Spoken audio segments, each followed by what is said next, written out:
자, 27과 신약 11주 차 같이 봅니다.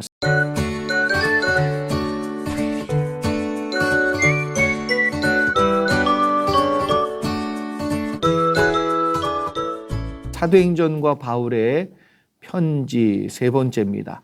책은 320페이지부터 334페이지까지 우리가 정독하고 오늘 공부를 하지요. 자, 보지요. 1번. 여러분, 사도행전을 전반부와 후반부로 나누면 어떻게 나눌 수 있는가?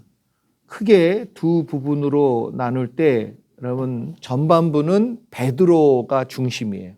그리고 예루살렘 교회가 중심이고 또 교회의 역사가 나오는 것이 핵심이에요. 그리고 후반부는 바울이 중심입니다. 그리고 선교의 이야기가 중심을 이루고 있고 안디옥 교회가 핵심을 이루고 있어요. 이렇게 두 파트로 나누면 전반부 베드로, 후반부 바울, 전반부 예루살렘 교회, 후반부 안디옥 교회, 그리고 전반부는 교회의 역사, 후반부는 선교의 역사, 이렇게 여러분들이 나누실 수 있다. 두 번째, 예루살렘 교회와 안디옥 교회를 사역적인 측면에서 나누게 어떻게 나눌 수 있습니까? 예루살렘 교회는 성령의 역사와 말씀으로 세워진 교회의 역사를 보여주고 있습니다. 그래서 성령이 임해서 교회가 탄생하고 그 교회가 탄생해서 하나님이 말씀이 더 흥왕하게 만들어 주셔서 믿는 자의 수가 더 많아졌다. 이게 이제 예루살렘 교회를 중심으로 교회가 이루어진 내용. 그리고 안디옥 교회는 성령이 강력하게 역사하여서 말씀이 전파되어지는, 그렇지요? 말씀이 세워졌으면 그 다음엔 전파되어지는 선교의 사역을 보여주고 있다. 이렇게 사역적인 측면에서도 우리가 나누어 볼 수 있습니다. 세 번째, 3번, 고넬료 가정의 핵심 사건은 어떤 의미가 있는 사건입니까?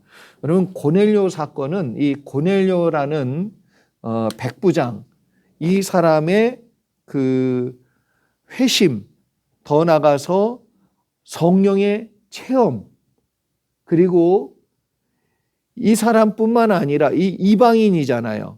예? 고넬료는. 근데 고넬료하고 같이 앉아서 식사를 하고 성령이 역사하니까 세례도 줬단 말이에요. 근데 이게 유대인들한테는 되게 문화적으로 쉬운 일이 아니에요. 받아들이기 쉽지 않은 일이란 말이에요. 왜 그랬냐 하면 그 당시에 유대인들은 여전히 율법주의가 있었고 율법을 완전히 버린 게 아니기 때문에 율법과 복음이 공존하고 있었단 말이에요. 예. 그런데 율법적으로 보면 이방인과 겸상이 돼요, 안 돼요? 안 되죠. 그러니까 안 되는데 되게 했단 말이에요. 그럼 누가 되게 했어요? 하나님이 되게 했어요. 그래서 환상 중에 하늘 위에서 부정한 음식, 그렇죠? 율법으로 정한 부정한 음식이 내려왔어. 그리고 음성이 뭐라고 들렸냐 하면 먹어라, 이렇게 들렸어요. 그러니까 사도 바울이 나 이거 못 먹습니다. 베드로가 나 이거 못 먹습니다 라고 얘기할 때 하나님이 그러시잖아요. 내가 깨끗하게 한 것을 네가 왜 부정하다 하냐. 이게 이제 아마 되게 큰 충격이었을 거예요. 내가 깨끗하다고 하는 걸 네가 어떻게 부정하다고 말하냐. 이때 이제 베드로가 마음을 돌이켜서 너를 누군가가 데리러 올 텐데 따라가라 그래요. 그렇죠? 그리고 그대로 성령이 역사한 대로 이루어집니다. 자, 자기의 가치관이 있고 고정관념이 있고 살아온 생활 습관이 있어요. 버리기가 쉽지 않아요. 근데 이걸 성령이 강권적으로 역사해서 뛰어넘게 만들었단 말이에요. 여러분, 진짜 하나님의 역사는 여기서부터 비롯되는 거예요. 내가 정말 복음을 받아들이면 내 생각과 내 마음의 내용과 내 기준이 무너지고 확장돼야 돼. 여러분, 최초의 타문화 전도 사건이에요. 고넬료 가정의 회심 사건은 최초의 타문화 전도 사건이고, 하나님께서 선교의 주체가 되시고 완성자가 되신다는 사실을 분명히 보여주신 사건이에요. 그럼 선교는 누가 하신다? 하나님이 하세요. 목회는 누가 하신다? 내 인생은 누가 주관하신다? 고넬료 가정의 전도는 그래서 사도행전의 전반부와 후반부를 연결하는 혹은 더 확장시키는 새로운 터닝 포인트가 되죠. 예루살렘 교회와 안디옥 교회를 연결하고 초대교회와 이방인 선교를 연결하는 중요한 의미를 담고 있는 사건이에요. 4번, 성경에 등장하는 복잡한 헤롯 가문을 정리해 보시기 바랍니다. 나중에 우리가 다시 한번 보겠지만 일단 크게 보면 헤롯 대왕이 있습니다. 성경에는 대헤롯으로 나오죠. 예수님 탄생 당시의 왕이었습니다. 이 사람이 어린이들 대학살을 해요. 애들. 그렇죠?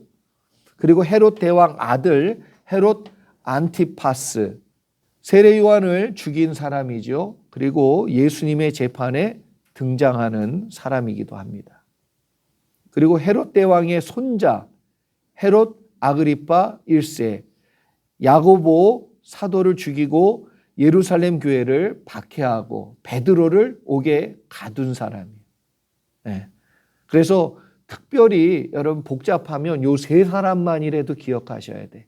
대헤롯, 헤롯 안티파스, 헤롯 아그리파 1세. 12장에 등장하는 헤롯 왕은 제자들을 어떻게 했죠?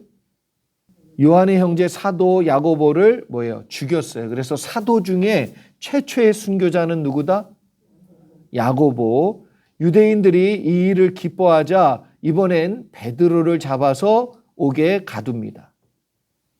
12장에 나오는 헤롯 아그리파 1세, 어떤 인생을 살았는지 적어보시기 바랍니다. 그런데 헤롯 아그리파 1세는요, 로마 황제와 친분이 두터운 사람이었습니다. 그래서 팔레스타인 지역 대부분의 땅을 다스리는 권한을 얻은 왕입니다. 그리고 AD 41년경에 이루어진 일로 헤롯은 과거 대헤롯이 누렸던 영광을 다시 차지하게 되고요. 그런데 이렇게 무소불위의 권력을 휘두르던 헤롯도 인생이 좀 짧았어요. 왜 그랬죠?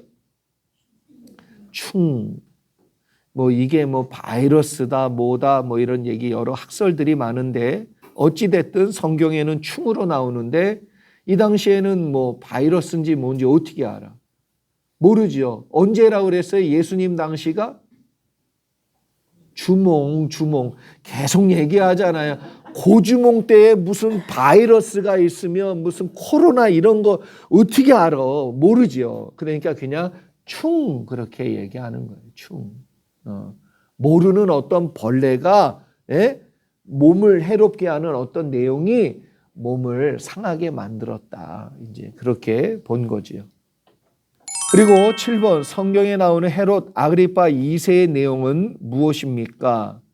헤롯 가문의 마지막 왕이 헤롯 아그리파 2세인데 이 헤롯 가문의 마지막 왕이에요. 헤롯 아그리파 2세는 나중에 바울의 설교를 듣고 그 자리에서 풀어주려고 했던, 그러니까 네가 만약에 로마 황제인 시저 앞으로 가겠다라는 말만 안 했으면 내가 여기서 당장 풀어주고 그랬을 텐데 라고 얘기한단 말이에요.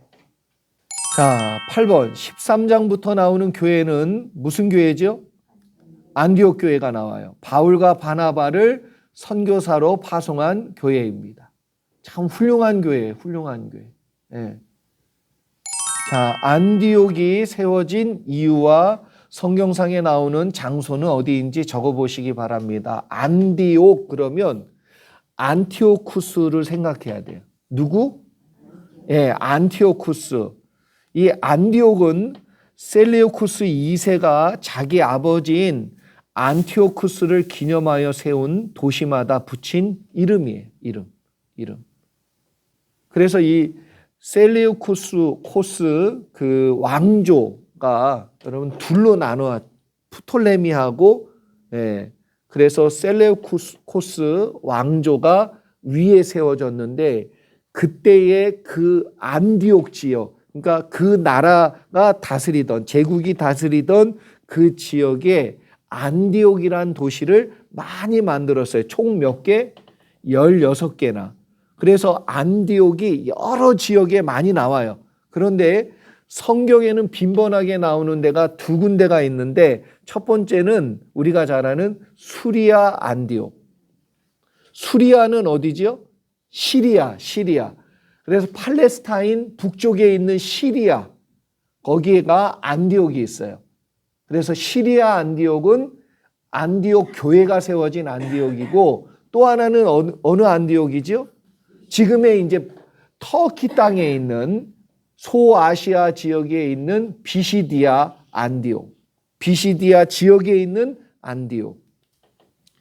자, 1차 선교여행을 지도를 참고해서 도시 이름을 정리해 보시기 바랍니다. 자, 1차 선교여행을 정리하면 안디옥을 이제 출발해요. 지도를 보세요. 여러분은 지도를 안디옥을 출발하지요. 그리고 바울과 바나바 일행이 실루기아를 거쳐서 배를 타고 섬 구브로로 갑니다. 구브로를 왜 가냐면 구브로가 바나바의 고향이에요. 고향. 구브로 섬이 그쪽으로 이렇게 구부러져서 가잖아. 그래 구브로. 거기 구부러진데 그 모퉁이에 섬이 있어요. 그래서 구브로야 거기가. 섬의 항구가 살라미에 도착해요. 거기서 이제 살라미는 동쪽 항구고 서쪽 항구는 뭐죠? 거길 모르면 바보야. 그러니까 글로 가야 돼요. 글로. 그래서 옮겨가지요. 그래서 구브로를 이제 바보라는 항구에서 떠나서 터키로 들어갑니다. 여러분 터키에 들어갈 때에 그 터키 남부에 있는 버가라는 이곳을 꼭 가보셔야 돼. 아, 이거 되게 아름답대요. 그리고 배를 타고 이렇게 들어가면 그 산맥이 보이는데 완전히 만년설에 완전히 병풍처럼 하늘에 닿아 있대요. 그러니까 제가 여기다가도 썼지만 안 가보고 이렇게 설명하는 나도 이상해요. 솔직히 얘기하면. 그걸 책을 보면서 제가 보니까 야, 그 학자들이 그렇게 얘기합니다. 마가가 두려워할 만도 했다. 사도 바울은 힘들지. 산은 엄청 크지. 그러니까 이렇게 편안하게 어려움 없이 자란 마가가 심리적으로, 외적으로, 내적으로 얼마나 부담이 컸겠냐 이거예요. 그래서 결국은 마가는 어디로? 고향으로 돌아갔다. 버가에서 비시디아 안디옥, 거기에 버가에서 터키 안쪽으로 들어가면 비시디아인데 거기에 안디옥을 거쳐서 이고니온에서 루스드라, 그곳에서 1차 선교여행 최종 목적지인 어디요? 더베. 거기서 이제 다시 원점으로 돌아와서 이제 뒤로 백하는 거예요. 돌아오는 거예요. 더베에서 반환점을 삼고 루스드라, 이고니온, 비시디아 안디옥, 버가를 거쳐서 어디요? 아탈리아로 와서 거기가 항구예요. 배를 타고 수리아 안디옥으로 돌아옵니다. 이게 1차 선교 여행이죠.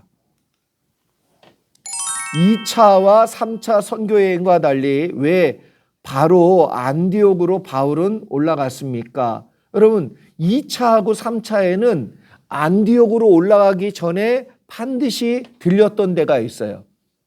어디지요? 예루살렘. 예루살렘에 들려서 뭘 했느냐?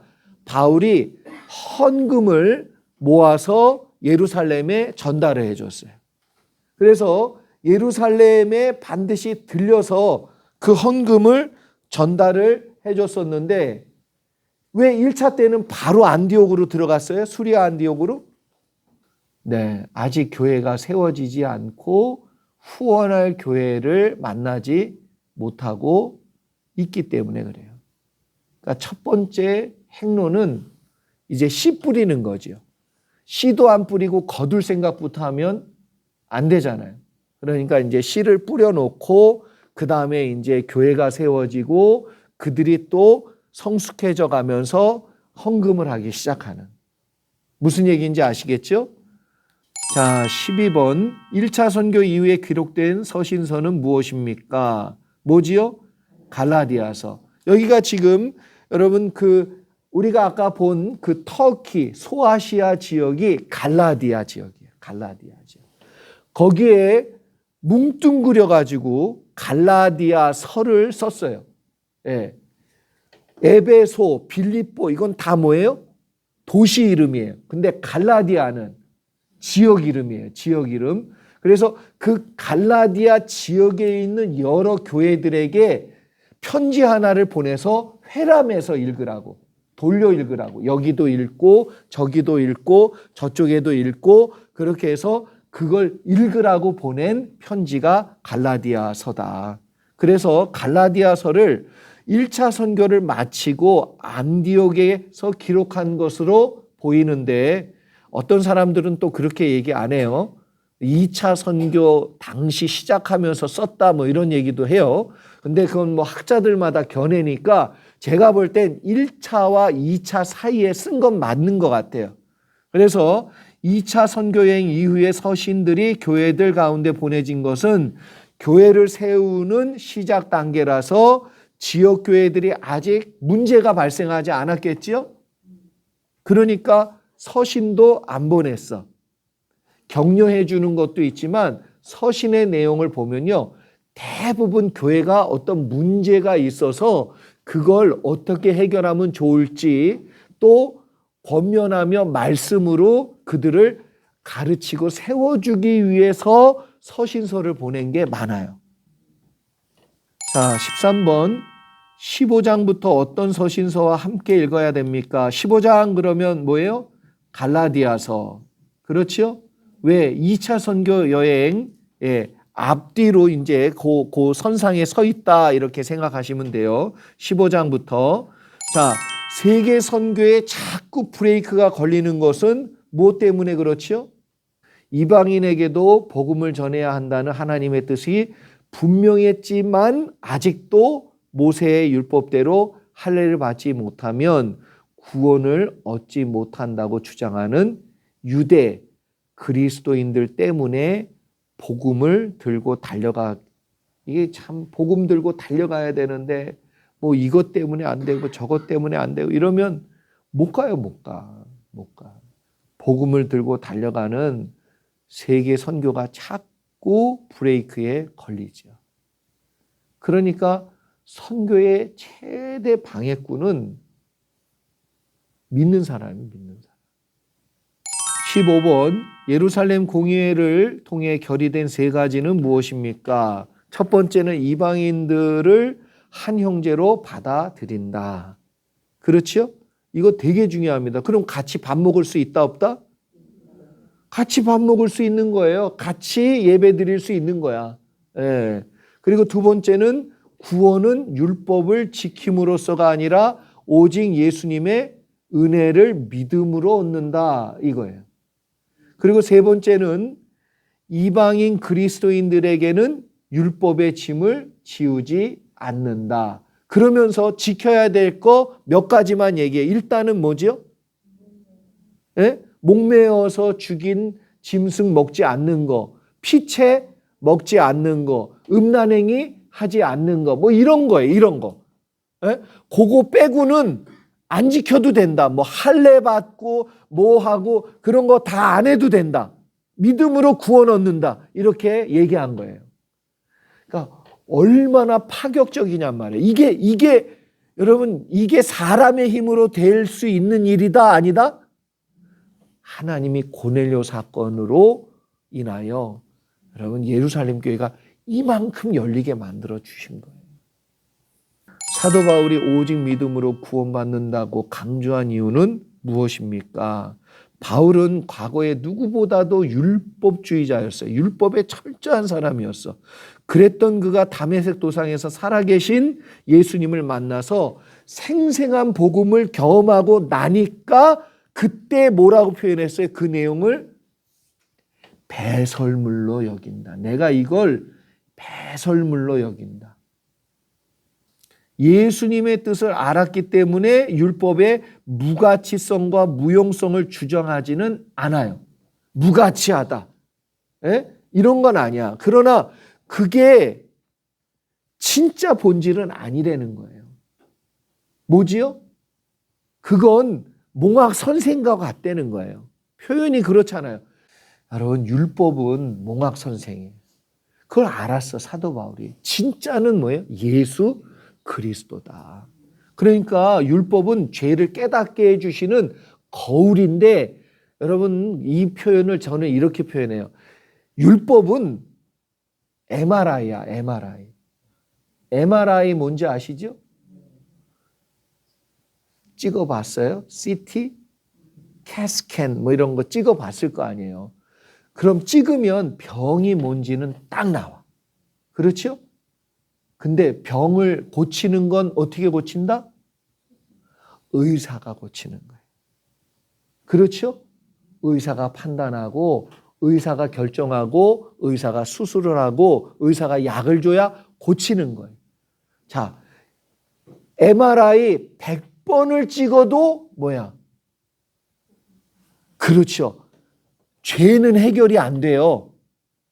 죄책감만 계속 생겨. 그러니까 율법은 죄를 깨닫게 해주는 거울이지, 몽학 선생이지, 진짜 해결은 의사이신 예수 그리스도를 만나야 해결이 된다는 거예요. 그래서 오직 십자가에 달리신 예수 그리스도의 피라는 것을 분명히 죄 씻는 내용의 중요한 요소로 얘기하고 있어요. 그래서 율법의 행위로 구원을 받는 것이 아니라 오직 믿음으로 말미암아 구원을 얻는다는 강조, 또 강조를 말하고 있는 것입니다. 17번, 바울의 2차 선교 여행의 나머지 성경 범위는 어떻게 됩니까? 15장 36절부터 18장 22절까지는 바울의 2차 선교 여행 내용이 나오고 있어요. 15장 몇 절? 36절. 18장 22절까지. 자, 이 대목에서 함께 읽어야 될 성경은 뭡니까? 데살로니가 전후서. 데살로니가로 건너가게 된 동기를 주었던 바울의 체험은 무엇입니까? 자, 바울이 마게도니아 사람이 손을 흔들며 건너와 우리를 도우라는 환상을 보지요. 하나님의 뜻에 순종하여 유럽으로 건너가 세운 교회가 데살로니가 교회입니다. 마게도니아 사람들은 유럽 사람들이에요. 마케도니아. 지금 마케도니아 있죠? 나라도 있어요. 20번. 바울의 원래 계획과 그것을 바꾸신 하나님의 계획은 무엇입니까? 원래는 전초기지로 에베소를 생각했습니다. 그래서 에베소 근처인 끝으로, 그래서 아시아 끝쪽으로 바로 가요. 중간에 안 들리고 바로 갑니다. 에베소가 먼저가 아니라 마게도니아가 먼저라고 하나님은 결정하셨어요. 여러분, 내 계획대로 안 돼도 돼. 하나님 계획대로 되면 더 잘 되는 줄 믿으시기 바랍니다. 자꾸 내 계획대로 안 된 거 가지고 묶여가지고 그거에 매여가지고 그럴 필요가 뭐가 있어요? 에? 그거 내려놓을 줄 알아야 넓어진다니까. 커지고 깊어지고 더 많이 은혜를 받아요. 우리가 생각할 때 사람의 계획대로 되는 것처럼 보여도 그 걸음을 인도하시는 분은 여호와 하나님이심을 알아야 한다. 21번. 바나바와 바울이 각각 선교팀을 나누게 된 이유는 뭐냐? 누구 때문에 그렇지요? 마가가 1차 선교여행 중에 수리아 안디옥 교회에서 목회를 하던 바울이 바나바와 이제 2차 선교여행을 출발하는데 바나바는 마가를 데리고 가자. 근데 바울은 절대 안 된다. 그랬어요? 그랬어요. 선교의 주도권이 바나바에서 바울로 바뀌게 된 성경의 흔적은 무엇입니까? 이제 이름이 바나바와 바울에서 요 순간부터 바울과 바나바로 바뀌어요. 왜 그렇죠? 아마도 이 사도행전을 기록한 누가가 바울과 함께 선교 여행을 떠나는 걸 선택하고 나서부터는 아마 기록을 이제 바울과 바나바로 바꾼 것 같아요. 뭐 주도권까지는 아닌데 이제 학자들은 그렇게 표현을 하는데, 그래서 바나바와 바울이라고 소개했던 것을 사도행전의 기록자인 누가가 이후부터 바울을 먼저 앞에 세우고 바나바를 이제 뒤에다 세웁니다. 이름을. 사도 바울의 선교 목표와 전략을 적어보시기 바랍니다. 여러분, 바울의 선교에는 특별한 원칙과 목표가 있었는데 바로 당시 땅끝인 어디요? 스페인까지 복음을 전하면 누가 오신다고 생각했을까요? 그래요. 그래서 땅끝까지 복음 전하면 예수님 오신다고 그랬죠? 그러니까 그 당시 땅끝은 어디예요? 여러분, 다 우리가 생각하는 범위만큼 믿는 거예요. 그리고 또 그걸 또 하나님은 어리석지만 또 그 열정과 그 마음을 써. 그리고 또한 보면은 대도시 중심, 교통의 중심지를 전초 기주로 삼았다는 거예요. 왜 그랬을까요? 다 갈 수 없으니까 어떻게 해요? 사람들이 찾아오는, 무역을 통해서 찾아오는 사람들을 전도하려고 특별히 에베소에서도 오래 있었고 고린도에서도 1년 반 동안 있었어요. 무슨 얘기인지 아시겠죠? 그래서 여러분, 교통의 중심지를 중심으로, 대도시를 중심으로 사도 바울이 복음을 전했어요. 이건 누구도 그랬죠? 예수님, 가버나움을. 그래서 나사렛에서 이사 오셔서 가버나움에서 복음을 전했어요. 왜? 왕래가 많으니까 사람들이. 그러니까 거기서 기적을 한번 베풀고 놀라운 역사가 일어나고 복음을 전하니까 하나님 나라의 복음을 듣던 사람들이 어디? 그 길을 통해 예루살렘으로 가는데 예루살렘에 다 들렸단 말이에요. 소식이. 2차 선교여행을 지도로 참고하여 도시 이름을 정리해 보세요. 자, 먼저 여러분은 지도 보세요. 수리아 안디옥에서 출발하지요. 육지로 어디요? 다소에 들려 더베로 갑니다. 그렇죠? 더베가 뭐였죠? 1차 선교 지점이잖아요, 거기. 그래서 거기를 거쳐서 바로 비시디아 안디옥을 거쳐, 거기는 그냥 지났어요. 거쳐서 어디로 갔어요? 끝으로. 드로아가 어디냐면 소아시아 끝이에요. 끝. 거기서 이제 내려와서 어디로 가려고 그랬냐면 에베소로 가려고 그랬는데 드로아에서 환상을 아까 우리 봤죠? 아까 이야기한 마게도니아, 유럽 사람인 마게도니아 사람들이 환상 중에 나타나서 어떻게 했습니까? 유럽으로 들어와. 좀 유럽으로 들어와. 그래서 거기가 드로아에서 유럽으로 건너오라는 환상을 본 거예요. 네. 그래서 배를 타고 건너갑니다. 드로아에서 네아폴리. 내가 그 앞까지 가서 볼리라. 네아폴리. 네, 마게도니아를 내가 앞에까지 가서 볼리라. 네아폴리. 그리고 나선 어떻게 해요? 빌립보를 지나서. 그렇죠? 그래서 빌립보 교회가 세워졌겠죠? 데살로니가도 지나요. 데살로니가 그 다음에 바다를 끼고 돌아. 뭐지요? 베레아. 그 베레아에서 배 타잖아요. 베레아. 뭐 타래요? 베레아. 그렇죠? 배를 타고 아덴까지. 아덴을 거쳐서 어떻게 해요? 고린도.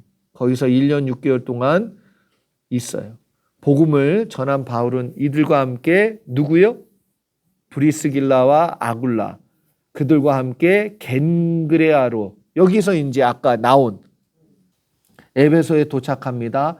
잠깐 에베소에 도착하면서 누구를 거기다가 놔둬요? 브리스길라와 아굴라를 에베소에다 놔둬요. 거기서 이제 브리스길라와 아굴라가 누구를 가르치지요? 아볼로가 거기서 복음을 들어요. 네가 예수 그리스도는 모르는구나. 복음은 모르는구나. 율법은 아는데, 여러분, 어떤 사람들은 하나님 아버지, 은혜, 사랑, 이건 너무나도 많이 알아. 근데 예수 그리스도를 못 만난 사람이 있어요. 그 사람들의 특징이 뭐냐면 희생을 안 합니다. 십자가를 안 져요. 낮아지지 않아. 자기를 절대 내려놓지 않아요. 왜? 예수 그리스도를 닮아간다는 게 뭔지 몰라요. 뭐만 알아요? 하나님을 믿는 것만 알아요. 딱 아볼로 같은 신앙이 교회 안에 많습니다.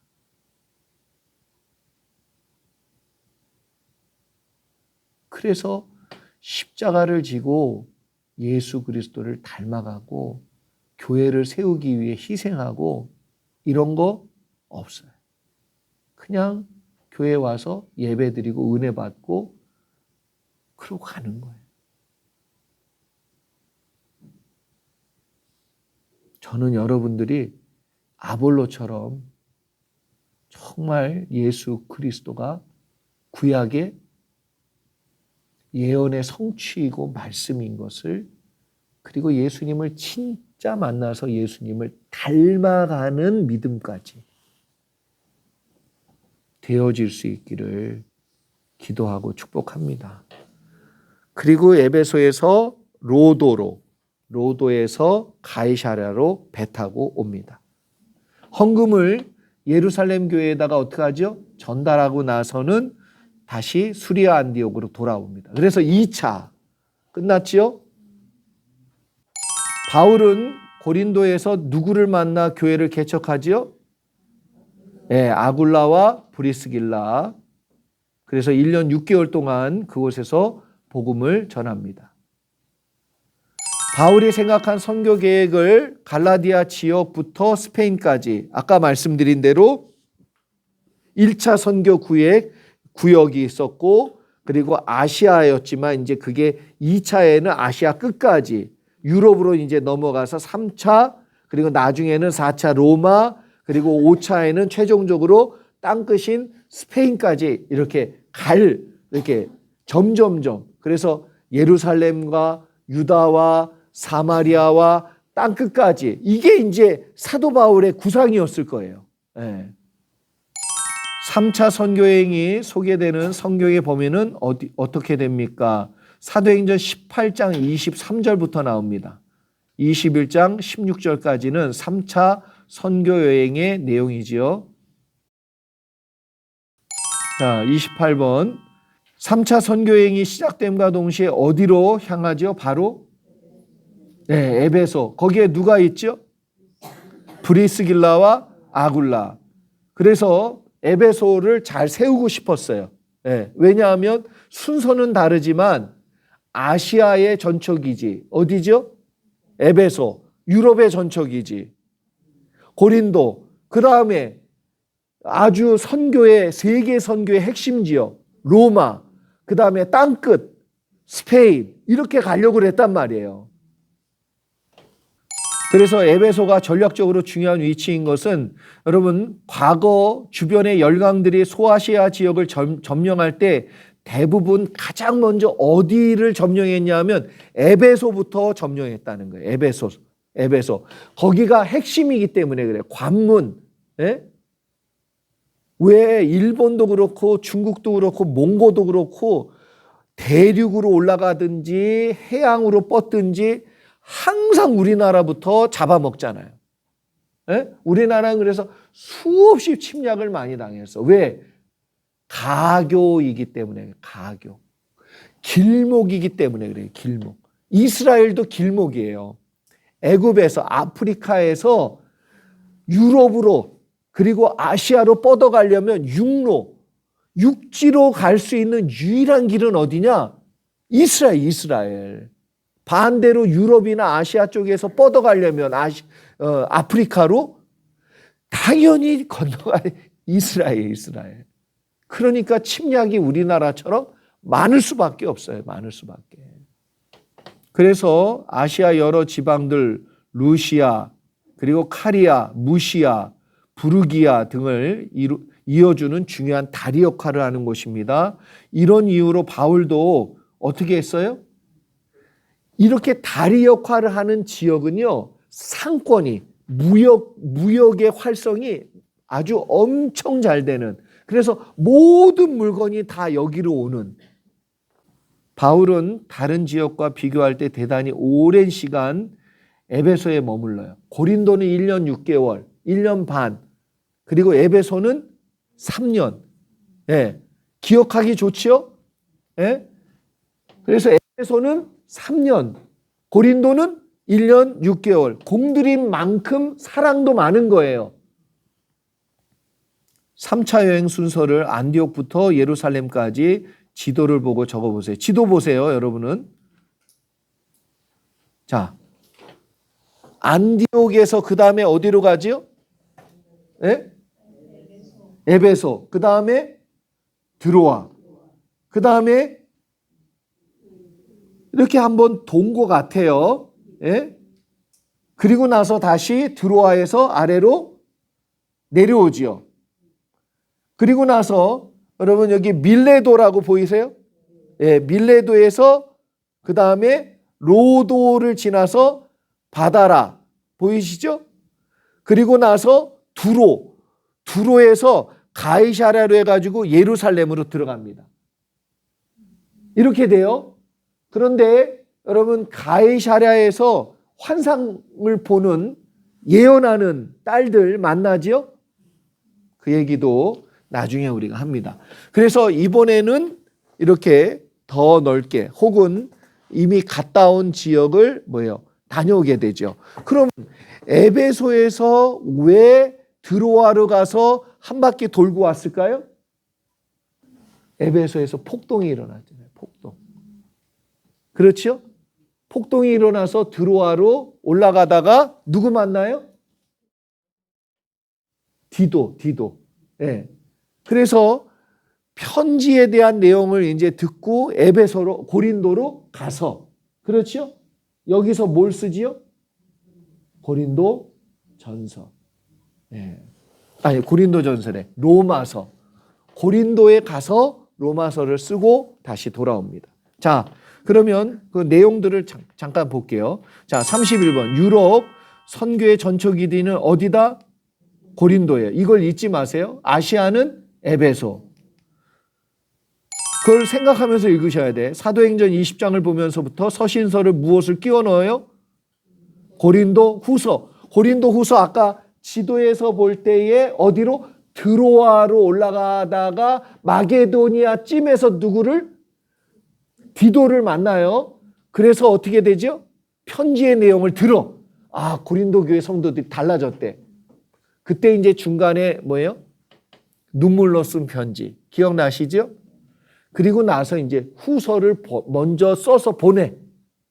그리고 거기에 마게도니아에서 일을 다 본 다음에 내려가 보니 정말 바뀌었어. 분위기가.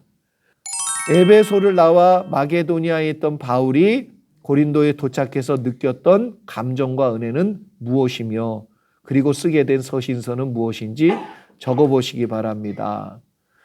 그럼 마침내 디도를 만나서 바울은 고린도 교회가 십자가와 예수 그리스도의 복음으로 다시 회복되었다는 눈물겨운 소식을 들었어. 그러니까 얼마나 기적같이 느껴졌겠어요. 이 소식이 바울에게 전달되니까 바울이 고린도 후서를 써서 디도 편에 먼저 보내고 마게도니아에서 일을 보고 따라가게 됩니다. 34번 사도행전 20장을 읽으면서 함께 읽어야 되는 서신서는 무엇입니까? 로마서를 끼워 넣어야죠. 왜? 고린도 교회의 안정된 모습 가운데 사도 바울이 느낀 은혜를 가지고 이제 앞으로 세계 선교의 전초기지인 어디? 로마를 향해 갈 건데 그 로마 교회의 도움을 받아서 어디? 스페인까지 갈 건데 이런 생각을 가지고 이제 로마서를 쓰는 거죠. 그래서 로마서에서 특별히 언급된 두 사람 이름이 뭐지요? 브리스길라와 아굴라인데 이 사람들이 어디에 있었어요 아까? 예, 에베소에 있다고 그랬는데 언제 일로 갔어요?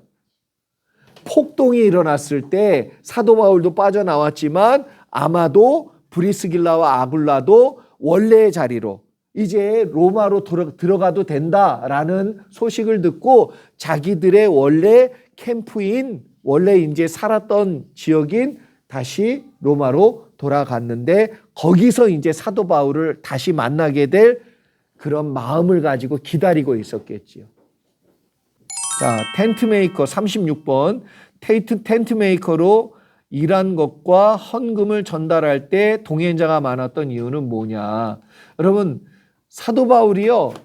그러는 거예요. 야, 나한테도 권한이 없냐? 소 일하면 제일 먼저 망 입에 씌우지 않고 먹는 거 수고하는데 먼저 받는 거 당연하지 않냐? 농사 짓는 사람이 먼저 먹는 게 당연하지 않냐? 이익을 얻는 거 당연하지 않냐? 그러면서 사도 바울은 자기 부인 데리고 사는 거 나도 그럴 권한이 있지 않냐? 얘기하지요? 그런 거 쭉 얘기한단 말이에요. 그런데 그렇게 안 하는 이유는 딱 하나예요. 뭐지요? 오해받지 않으려고. 왜 오해받지 말아야 되죠? 오해받으면 복음이 복음되지 못하기 때문에. 37번 가이사랴에 도착한 바울은 예언을 듣지요. 그렇죠? 예언하는 그 두 딸 그런데 예루살렘에 그냥 올라갑니다. 그렇게 한 이유가 뭐지요? 여러분 예언은 이제 미래에 일어날 일이에요. 그래서 뭐라 그러냐면 너 가면 예루살렘에서 이렇게 붙잡히고 옥에 이제 갇히게 된다. 자, 이건 이제 미래에 진짜 일어날 내용을 본 거예요. 그런데 사도 바울이 미래에 일어날 일을 예측해서 피했어요? 아니면 미래에 일어날 일을 인정하고 그럼에도 불구하고 하나님 뜻대로 했어요? 미래에 어떤 일이 일어나냐가 중요한 게 아니라 저와 여러분은 미래에 어떤 일을 잘 피해서 인생을 사는 인생이 아니고 미래에 어떤 일이 일어나도 하나님이 함께 해주시고 하나님이 원하시는 뜻을 이루는 길을 가시는 거예요. 그게 사명이에요. 그게 사명. 네. 38번입니다. 바울이 예루살렘에 도착하고 화목을 도모하기 위해 한 일은 뭐냐? 그럼 예루살렘에 도착했는데 바울이 율법을 가볍게 생각한다는 오해가 있었어요. 그래서 그때 예루살렘의 지도자인 야고보가 뭐라고 얘기했냐면 성전에 올라가서 결례에 따라 그래서 금식을 같이 하자. 에? 금식을 같이 하면 너 율법을 가볍게 여긴다는 오해는 피할 수 있지 않겠냐. 그런 이제 요청을 받고 사도 바울이요. 겸손히. 그러나 그곳에서 문제가 발생하지요. 이제 아시아에서 온 유대인들이 바울이 이방인을 데리고 어디를 들어갔다? 이거는 거짓 이제 내용을 유포한 거예요. 율법에 의하면 이방인은 이방인 뜰에 있어야 되는데 성전 안으로 못 들어가요. 그런데 바울이 율법을 알면서도 어겼다는 거죠. 가볍게 여기는 사람이다. 이거를 강조하는 거예요. 그러니까 거짓말로 선동해서 이제 폭동이 일어날 만큼 사람들이 그냥 엄청 일어났어요. 그때 백부장이 바울을 구출해냅니다. 결국 소동이 폭동으로 번질 가능성이 있자 바울을 가이사랴가 어디죠? 항구인데 로마 군들이 주둔해 있는 항구입니다. 지중해 해변에 있습니다. 그리고 로마 압송되기 전까지 약 2년간 미결수의 신분으로 투옥 생활을 합니다. 41번 사도행전 28장과 끼워 넣어 읽어야 될 서신서. 로마에 도착한 바울은 그곳에서 재판이 있기까지 구금 상태가 되지요. 로마에 구금 상태로 있을 때 옥중서신 4권 뭐 썼지요? 골로새서, 빌레몬서, 에베소서, 빌립보서 이렇게 사도행전 28장 내용과 묶어서 읽으시면 됩니다. 로마가 기독교를 공식적으로 인정한 시기는 언제냐? AD 313년 로마 왕제 콘스탄티누스가 밀라노 칙령을 발표함으로써 기독교가 공식화 인정이 됩니다. 바울이 로마로 들어간 지 약 250년이 흐른 뒤에 기독교는 로마를 복음으로 정복하게 돼요. 참 대단하죠. 43번 로마로 압송된 바울의 여정을 지도를 참고해서 순서대로 적어보세요. 그러면 지도 보세요. 예루살렘, 그 다음 어디죠? 가이사랴, 그 다음에 시돈. 네. 또 구브로 해안을 통과해서 길리기아 그리고 밤빌리아 해안을 통과해 루기아 지방으로, 그리고 무라성, 이달리아로 가려는 알렉산드리아 배로 옮겨 타지요. 그 다음에 니도 맞은편 살몬의 앞을 지나 미항, 그레데 섬은 작은 항구입니다. 네? 그래서 베닉스 항으로 가려고 해요. 이거 사도행전에 나오죠? 베닉스로 왜 가려고 그래요? 이게 미항은 미항은 작아. 그래서 놀 게 별로 없는 거예요. 그리고 그 겨울을 나기에는 너무 지루해. 그러니까 재미있는 곳으로 가려고, 넓은 데로 가려고, 환락가 이런 게 뭐 많은 데로 가려고 베닉스로 이제 억지로 간 거예요. 여러분, 이게 참 인간의 욕심이라는 게 문제를 일으키지요. 그래가지고 거기에서 광풍을 만나요. 유라굴로. 그렇죠? 광풍을 만나서 거기에 표류를 합니다. 그래서 석 달 동안 밀레데 섬에 이제 도착하게 되니까 거기서 머물러요. 그리고 다른 알렉산드리아 배를 타서 수라구사 나오지요?